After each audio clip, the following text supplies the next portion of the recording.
یہ سوال ہے جی، کیا بنیان میں نماز ہو جاتی ہے یعنی قمیص کے بغیر؟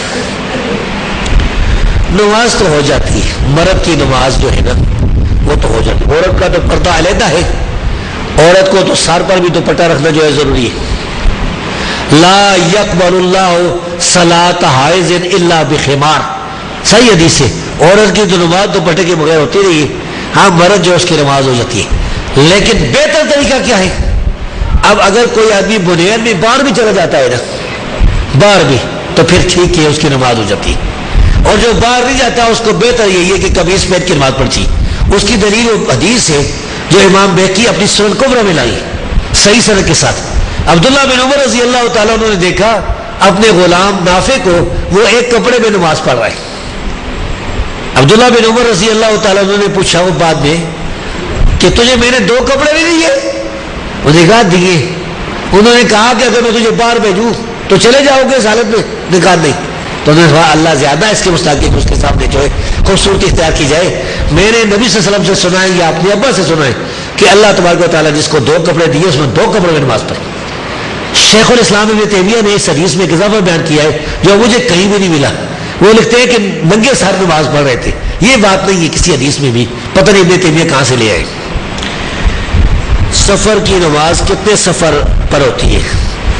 اس بارے میں 2 قول زیادہ قوی ہے، ایک 3 میل والا اور ایک 9 میل والا۔ تو 9 میل والا قول چونکہ زیادہ والا اس کو ہم نے اختیار کیا ہے۔ یہ آج کل کے حساب سے کوئی 20 کلومیٹر بنتا ہے۔ 9 میل جو ہے عربی 11 میل بنتے ہیں، تو 20 کلومیٹر اگر کوئی دور کا علاقہ ہے نا، ادھر کم از کم 20، اس سے زیادہ جتنا مرضی ہے، وہ اگر کوئی آدمی اپنے گھر سے وہاں جاتا ہے تو نکلتے ہی وہ قصر کر سکتا ہے اپنے علاقے سے۔ یہ کچھ ایسے سوال ہے، حمل کے بعد بیوی سے صحبت کر سکتا ہے کہ نہیں؟ کر سکتا ہے، جب تک وہ بچے کے خطرہ نہ ہو مرنے کا۔ اس کو غیلہ کہتے ہیں، غیلہ منع نہیں ہے، تو میں اس کی لمبی تفصیل میں نہیں بیان کر سکتا۔ بچے میں کے کان میں اذان دینا صحیح ہے کہ نہیں؟ بچے کے کان میں اذان دینا صحیح ہے، حدیث ضعیف ہے لیکن اذان دینا صحیح ہے۔ دلیل چونکہ اجماع ہے، جو مسئلہ قرآن حدیث میں نہ ملے اجماع میں مل جائے تو بھی ٹھیک ہے۔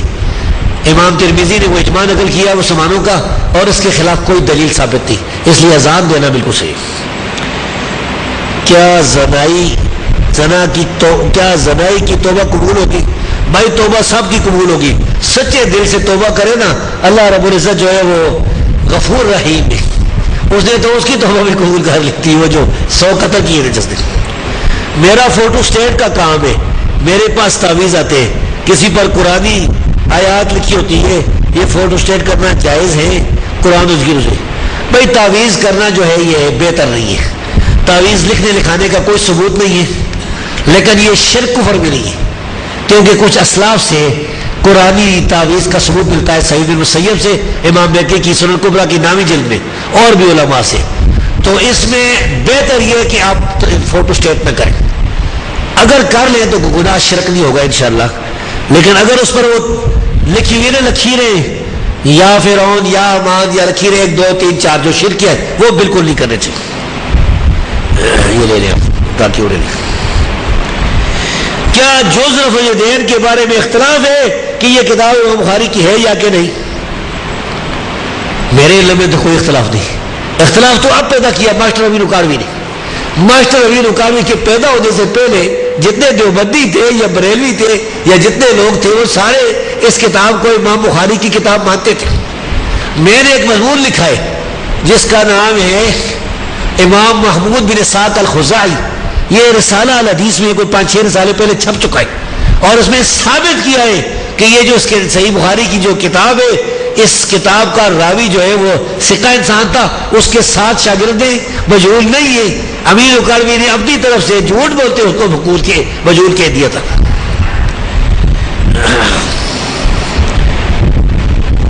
درود میں جب نبی صلی اللہ علیہ وسلم کا نام آتا ہے کیا صلی اللہ علیہ وآلہ وسلم کہہ سکتے کہ نہیں؟ کہہ سکتے ہیں نماز کے علاوہ۔ نماز کے علاوہ جب آپ کے سامنے خطبے کے دوران بھی اگر آ جائے تو صلی اللہ علیہ وسلم کہنا یہ تو صحیح ثابت ہے، اللہ کے رسول سے بھی ثابت ہے، صحیح مسلم کی حدیث ہے کہ رسول اللہ صلی اللہ علیہ وسلم فرمایا عیسیٰ بن مریم صلی اللہ علیہ وسلم نازل ہو گئے، اور صلی اللہ علیہ وآلہ بھی کہہ سکتے ہیں، تو یہ اس میں کوئی حرج نہیں ہے۔ اللہ کے رسول کی آل جو ہے نا، کیونکہ آل کے الفاظ بعض جگہ آئے ہوئے ہیں۔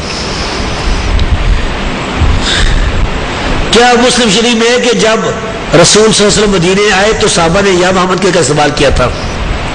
ہاں صحیح مسلم میں ہے، صحیح مسلم میں حدیث ہے کہ نبی صلی اللہ علیہ وسلم آ رہے تھے تو چھوٹے بچے جو ہے نا، ایک روایت میں ہے کہ کہہ رہے تھے جا محمد جا رسول اللہ، آ گئے محمد صلی اللہ علیہ وسلم، آ گئے رسول اللہ صلی اللہ علیہ وسلم، اور ایک روایت میں یا محمد یا رسول اللہ صلی اللہ علیہ وسلم۔ تو اللہ کے رسول آ رہے تھے، اللہ کو رسول صلی اللہ علیہ وسلم کو سامنے آواز دے رہے تھے زندہ کو، تو یہ جو ہے وہ ثابت ہے، لیکن یہ یا محمد کہنا یہ بہتر نہیں ہے، کیونکہ مسلمانوں کو منع کر دیا گیا تھا کہ جو ہے نا وہ جو سورہ حجرات کی آیات ہے نا، ان الذین ینادونک من وراء الحجرات اکثرهم لا یعقلون، ان آیات کی تشریح میں یہ مسئلہ موجود ہے۔ تو رسول اللہ صلی اللہ علیہ وسلم کی وفات کے بعد کسی ایک صحابی سے، کسی ایک تابعی سے یا تبع تابعی یا امام سے یہ ثابت نہیں ہے کہ اس نے کہا یا محمد یا رسول اللہ صلی اللہ علیہ وسلم، یہ کوئی ثابت نہیں۔ وہ تو اللہ کے رسول سامنے موجود تھے، تو جو سامنے موجود ہو تو اس کو تو کہا جا سکتا ہے نا۔ کیا یمامہ کی جامع مسلمانوں کا شعار یا محمد تھا؟ یہ بات البدایہ و نہایہ میں لکھی، ثابت نہیں ہے، یہ بات ثابت نہیں ہے۔ ادب المفرد میں ہے، ویسے بڑے علمی سوال ہے ماشاءاللہ۔ ادب المفرد میں ہے کہ ابن عمر رضی اللہ عنہ کے پاؤں کو تکلیف ہوئی تو انہوں نے کہا یا محمد۔ یہ روایت کیسی ہے؟ یہ روایت ضعیف ہے۔ یہ کیوں ضعیف ہے؟ اس میں سفیان ثوری مدلس ہے۔ ایک دفعہ میں ایک لائبریری میں بیٹھا ہوا تھا فیصل آباد میں، تو 3 لڑکے آئے، میرے خیال لشکر طیبہ کے تھے، بڑی بڑی ماشاءاللہ دورانی چہرے تھے، سلواریں اوپر ہیں، تو وہ یہ لائے تھے۔ انہوں نے مولوی صاحب سے پوچھا کہ یہ حدیث کا جواب، انہیں کوئی پتہ نہیں تھا، تو وہ چپ ہو گئے۔ تو پھر میری طرف دیکھا تو انہوں نے کہا کہ اس بچا دیں، میرے پاس آئے تو میں نے اس شیخ سے کہا کہ آپ ایسا کریں الادب المفرد جو امام بخاری کی کتاب مجھے دے، میں اس میں سے نکال کر ان کو بھی بتاتا ہوں۔ اس میں سفیان ثوری جو ہے نا مدلس ہے، اور ابو اسحاق بھی، 2 راوی مدلس ہے، سفیان ثوری عن ابی اسحاق عن آگے عبد الرحمن بن سعدی کا۔ تو میں نے ان کے ساتھ رکھ دیا، میں نے کہا دیکھو یہ جو ہے یہ مدلس راوی ہے، اور مدلس راوی کے بارے میں یہ اصول ہے جو احمد رضا خان بریلی نے بھی لکھا ہے فتح و رضیہ میں، اور عباس رضوی نے بھی لکھا ہے اپنی کتابوں میں، واللہ آپ زندہ ہیں، اور مناظر میں، اور دیوبندیوں نے بھی، امیر اکار نے بھی لکھا ہے کہ مدلس کی عن والی روایت صحیح نہیں ہوتی، تو یہ روایت تو ضعیف ہے، ثابت نہیں ہوئی۔ 1 4 یا 5 آدمیوں کو جہنم میں لے جائے گی، کیا یہ حدیث یہ بیوی یعنی میرے خیال یہ ہوگا، مجھے یہ نہیں پتا جس سے یہ حدیث میرے علم میں نہیں ہے ایسی کوئی حدیث کہ ایک عورت جو ہے وہ 4 آدمی کو جہنم میں لے جائے گی۔ سیاہ غضاب کے بارے میں بتائے، جائز ہے؟ نہیں، جائز نہیں ہے، کیونکہ نبی کریم صلی اللہ علیہ وسلم فرمایا وَجَنِّبُ السَّوَادِ، کالا رنگ جو ہے وہ نہ لگاؤ، اس سے دور ہٹو۔ جنبو کا لفظ آ جائے نا تو پھر جائز نہیں ہوتا، جس طرح آتا ہے نا قرآن کریم میں انما الخمر والمیسر والانصاب والازلام رجس من عمل الشیطان فاجتنبوہ، قریب بھی نہیں جانا، جنبو قریب بھی نہیں جانا۔ اب اگر کوئی کہے کہ کچھ صحابہ کالا خضاب کرتے تھے تو ہم کہیں گے کہ بھائی ان صحابہ تک وہ حدیث نہیں پہنچی ابھی، جس حدیث میں منع کیا گیا ہے نا وہ جو راوی ہے اس نے تو کالا خضاب ثابت نہیں ہے۔ دوسرا یہ کہ یہ حدیث بھی صحیح ہے کہ نبی کریم صلی اللہ علیہ وسلم نے فرمایا کہ کچھ ایسے لوگ ہوں گے قیامت سے پہلے جو اپنے بالوں کو کالا رنگ کریں گے، لا یریحون رائحۃ الجنہ، جنت کی خوشبو بھی نہیں سنگے گی۔ یہ سنن ابی داؤد کی صحیح روایت ہے۔ اگر کوئی آدمی سگریٹ نوشی کرتا ہے اس کے پیچھے نماز ہو جاتی ہے، اگر اس کا عقیدہ صحیح نماز ہو جاتی ہے، لیکن یہ گناہ ہے۔ سگریٹ جو ہے یہ بڑی نقصانی چیز ہے، بدبو بھی ہوتی ہے، یہ جسم کو نقصان بھی دیتا ہے، اسراف بھی ہے، ان المبذرین کانوا من اخوان الشیاطین بھی ہے، اور اسی طرح جو ہے یہ پھیپھڑوں کو جسم کو بڑا نقصان پہنچاتا ہے۔ تو اللہ فرماتا ہے ولا تقتلوا انفسکم، اس پر علماء نے کتابیں لکھی، حکم التدخین فی الاسلام، اس کو تدخین کہا جاتا ہے، تو سگریٹ نوشی جائز نہیں ہے، تو اس کو امام کو توبہ کرنی چاہیے، نہیں کرنا چاہیے، لیکن اگر کرتا ہے گنہگار ہے تو نماز جو ہے اس کے پیچھے جائز ہے، اگر اس کا عقیدہ صحیح ہے۔ عقیدہ اگر صحیح نہیں نا تو پھر کوئی نماز نہیں۔ اس بارے میری یہ کتاب چھپی ہوئی ہے، بدعتی کے پیچھے نماز کا حکم۔ بازار میں نماز جائز ہے؟ ہاں جی جائز ہے۔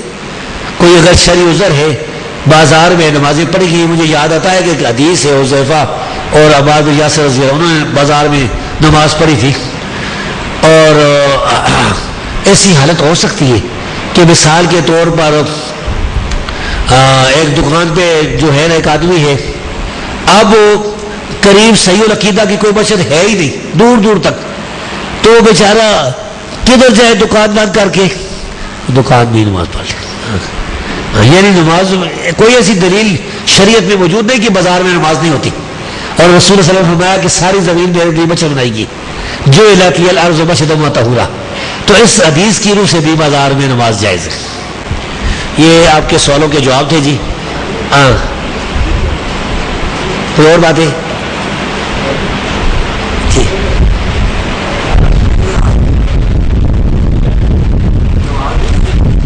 اس بارے میں ایک کتاب لکھ چکا ہوں، وہ کتاب پڑھ لے، لاہور سے منگا لے، مکتبہ اسلامیہ سے، بدعتی کے پیچھے نماز کا حکم۔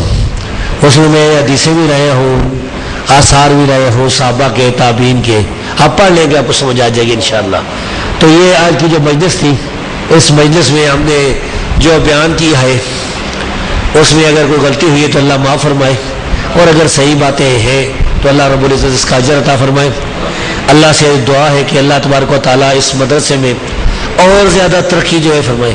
اللہ کرے یہاں لڑکوں کے بچوں کا بھی مدرسہ ہو، بچوں کا بھی ہو، اور زیادہ جو ہے اللہ رب العزت یا چیچا وطنی کے لوگوں کو، صحیح العقیدہ بھائیوں کو اور زیادہ دین کی توفیق دے۔ وَأَقُولُ قَوْلِي هَٰذَا وَأَسْتَغْفِرُ اللَّهَ لِي وَلَكُمْ۔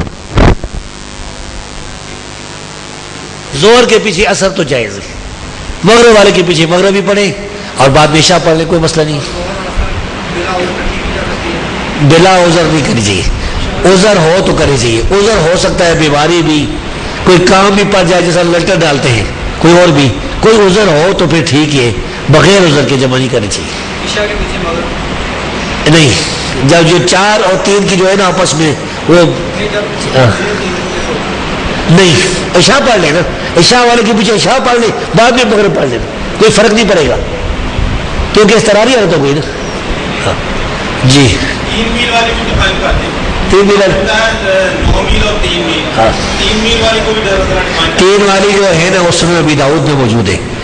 اس دفعہ میں سنن ابی داؤد پہ آ رہا تھا نا جامع امام بخاری میں، تو بڑا حیران ہوا، کتاب الصوم میں موجود ہے کہ ایک صحابی جو ہے مرفوع حدیث بیان کی ہے کہ جب وہ 3 میل سفر کرتے تھے تو روزہ افطار کرتے تھے، تو روزہ افطار کرتے تھے تو نماز بھی قصر ہو گئی نا، یعنی اسے ثابت یہ ہوگا کہ اتنے سفر میں روزہ افطار کرنا جائز ہے۔ یہ غالباً رویفے یا اس طرح کی صحابی کی روایت ہے، ابھی تو مجھے یاد نہیں ہے، اگر آپ کو پورا حوالہ چاہیے نا تو پھر مجھے بعد میں فون کر لیں تو میں اپنی لائبریری سے انشاءاللہ آپ کو وہ لکھا دوں گا کہ حدیث نمبر کتنا ہے۔ سنن ابی داؤد میں غالباً رویفے صحابی سے کتاب الصوم میں یہ حدیث موجود ہے۔ میں فون سنتا ہوں عصر کے بعد مغرب تک بس، ٹھیک ہے۔ ہاں تو 3 میل تو یہ بھی ثابت ہے عبداللہ بن عمر سے بھی کہ عبداللہ بن عمر رضی اللہ عنہ 3 میل سفر کرتے تھے تو قصر کرتے تھے، مصنف ابن ابی شیبہ میں صحیح سند ہے۔